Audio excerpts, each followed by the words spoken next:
안녕하세요. 10시의 DJ 열시댁입니다. 이번 주는 개인 사정상 조금 늦게 올리게 되었는데요. 많은 양해 부탁드리겠습니다. 우선 이번 주는 개인적으로 작은 부상과 많은 업무로 늦어지게 되었고요. 3개월 동안 개발한 작업이 무사히 런칭되어 이렇게 늦게나마 열시득을 올릴 수 있게 되었습니다. 이번에 전해드릴 이야기는 조금 늦었지만 꼭 해보고 싶었던 서대문 형무소 이야기를 조금 특별하게 드리고자 합니다. 저는 해외여행을 많이 좋아하고 해외의 다른 문화와 역사를 접해보는 걸 좋아합니다. 그렇지만 꼭 개인적인 철칙을 지키는 건 다른 문화와 역사를 알기 전에 꼭 우리나라 역사와 문화를 먼저 숙지하는 걸 가장 중요시 여기고 있습니다. 개인적으로 부모님께 감사드리는 부분은 어렸을 때부터 체험학습이나 역사에 대한 현장학습에 관해서 많이 접하게 해주셨는데요. 그 덕분에 역사관과 새로운 문화에 대한 호기심들이 많이 생기게 되었습니다. 폴란드 여행 계획을 세우면서 아우슈비츠를 갈 계획이 있었는데 그 전에 꼭 서대문 형무소에 가서 우리나라의 아픈 역사를 먼저 느끼고 숙지하고 싶었습니다. 그 전에 독립박물관과 유관순 열사 생가에 가서 어느 정도 아픈 역사를 숙지하고 있었지만 사실 서대문 형무소에 꼭 가야 하는 장소지만 용기가 나지 않았습니다.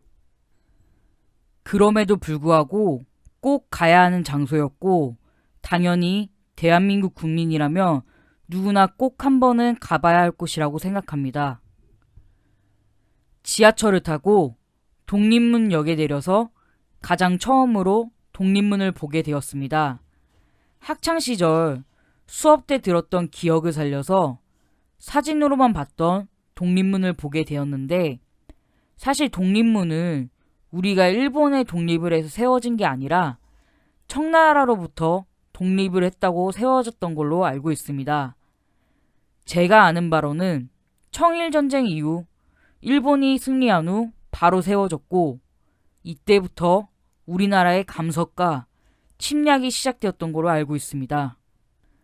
생각보다 많은 분들이 일본의 독립을 해서 세워졌다고 알고 있으신 분들도 있는데요.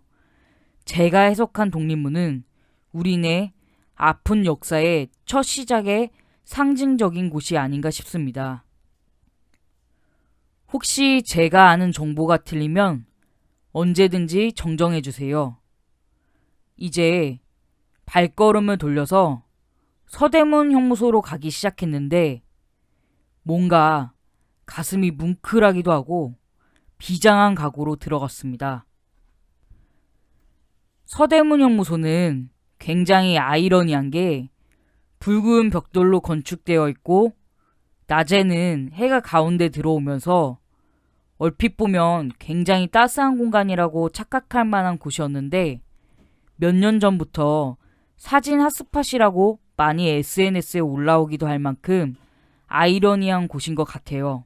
물론 이런 식으로 역사를 잊지 않고 이어갈 수 있다면 저는 굉장히 긍정적인 생각을 가지고 있습니다. 입장을 하면서 서대문 형무소에 관한 내용을 읽게 되었고 운이 좋게도 도슨트가 시작되고 얼마 안가 같이 합류해서 듣기 시작했습니다. 우선 지하 고문실로 들어가서 내용을 보게 되었는데 굉장히 엄청나게 스산한 기운을 받았고 고문 도구들을 보면서 굉장히 마음이 아팠어요.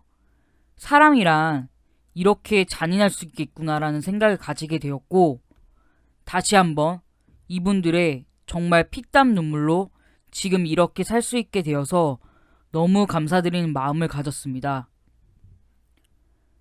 서대문 형무소 곳곳에는 굉장히 이해가 잘 가도록 박물관을 꾸려졌는데 일제에 항거했던 많은 분들의 작은 사진이 벽에 기록되어 있기도 했고 옥사로 이동해서 옥사를 보는데 여기도 정말 사람이 있을 곳이 아니고 그냥 옥사 자체가 공포 그 자체였습니다.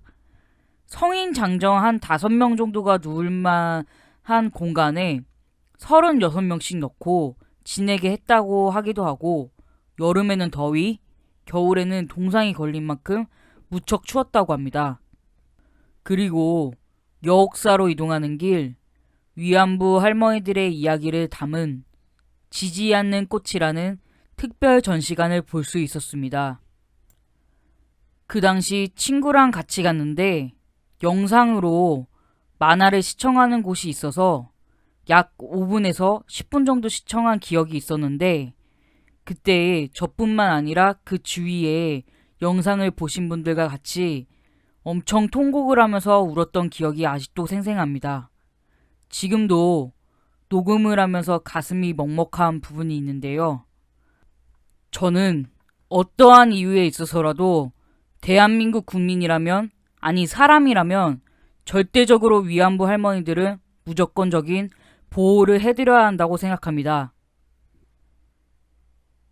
겨우 눈물을 훔치고 조금 진정한 뒤에 대형 태극기를 보면서 많은 생각을 하게 되었고, 사형장 문 앞에 통곡의 미루나무를 보면서 독립운동가들의 애환을 한 번 더 느낄 수 있었습니다.